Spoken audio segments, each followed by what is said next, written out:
about a different kind of thermometer. There is another kind of thermometer which is called a constant volume gas thermometer. Now, very often mercury thermometers are not very useful to measure very small temperatures or very large temperatures. You need some other kind of thermometer. Now, the pressure of a fixed mass of gas enclosed at a constant volume changes linearly with temperature. Now, so far in constructing the mercury thermometer and alcohol thermometer, the property we were using was the increase in volume with temperature. In the same way, if you use a quantity of gas, the pressure of a fixed mass of gas at constant volume, if you keep the gas at a constant volume and then you heat it, its pressure will increase. And the increase in pressure is linear with temperature.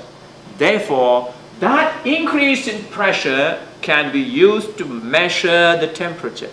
But remember, you need to keep the gas at a constant volume to do that. That is why we call it constant volume gas thermometer. Now, this is the kind of setup that we will use. This is the bulb that can contain a gas. That can be any gas. You can have air or carbon dioxide. Now, there is a fixed mark here. If you can see the arrow there. Now, the volume, you got to keep the volume a constant.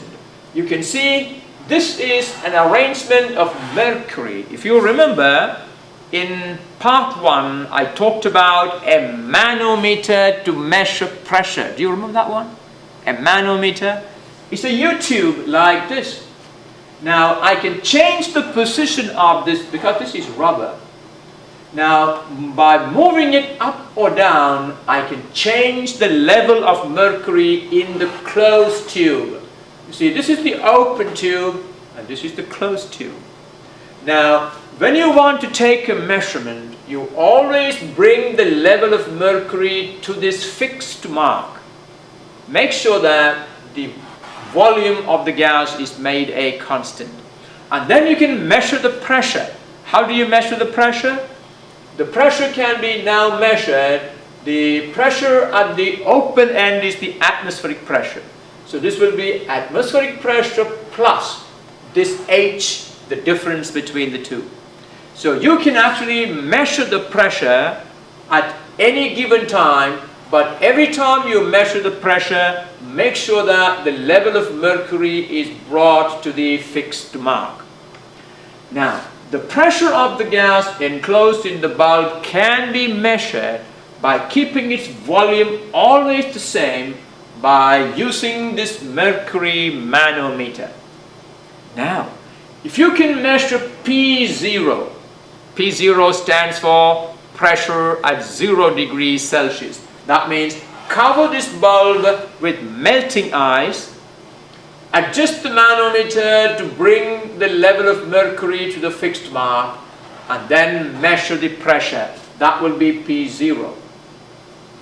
When you cover it with boiling water, obviously the volume is going to increase.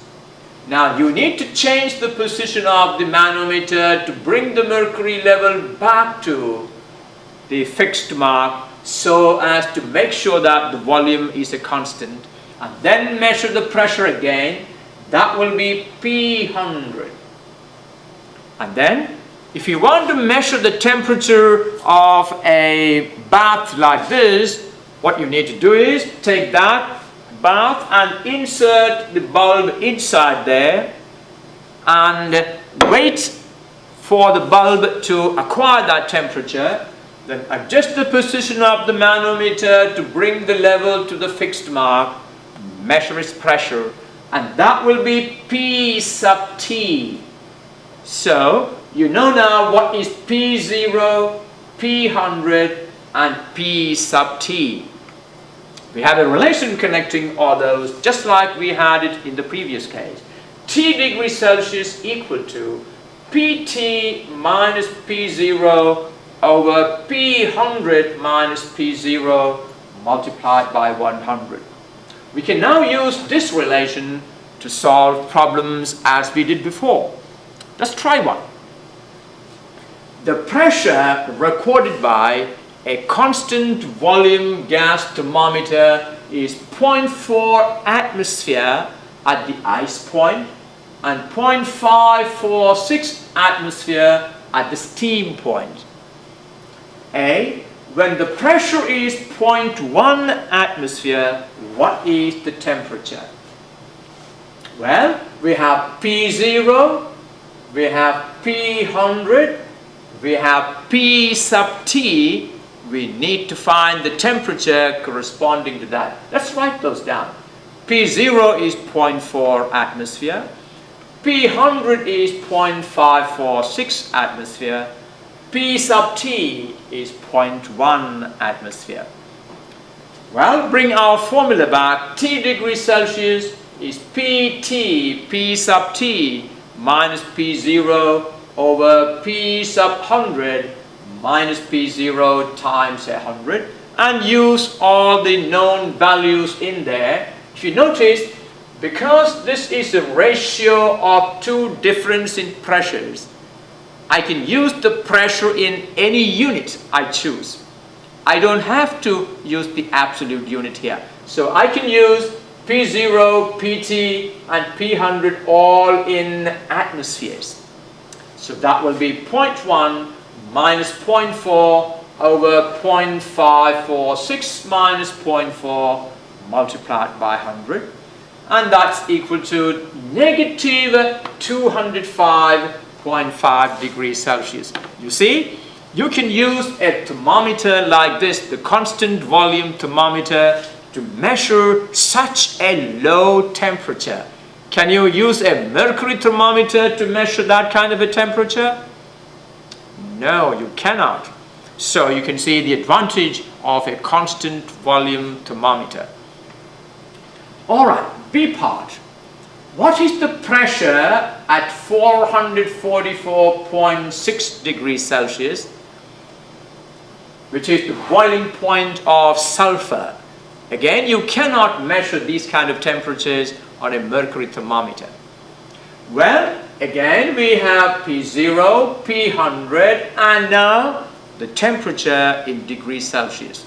We need to find the pressure corresponding to that temperature.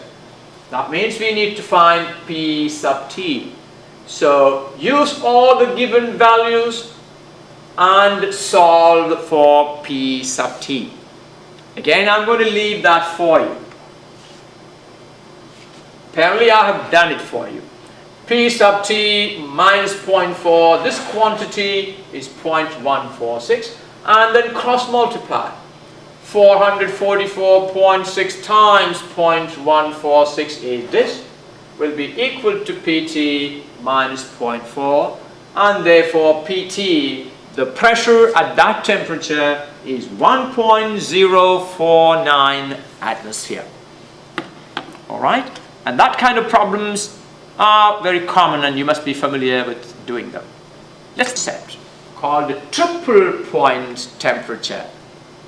You see, so far we were using two fixed points, that is the ice point and the steam point. Temperature corresponding to melting of ice at atmospheric pressure, that is the lower fixed point called the ice point, and the temperature corresponding to boiling of water at atmospheric pressure.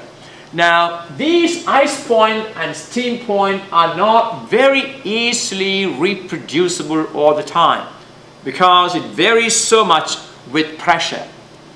Now, therefore, a reference point which is more precisely reproducible than the ice point and the steam point is called the triple point of water. Now, what is the triple point of water? Do you know that water can exist as solid, liquid and vapor all at the same temperature? Have we ever seen that? Triple point is the unique temperature and pressure at which water vapor and ice will coexist in equilibrium. Now open the freezer compartment of your refrigerator and see how solid ice and vapor water can exist.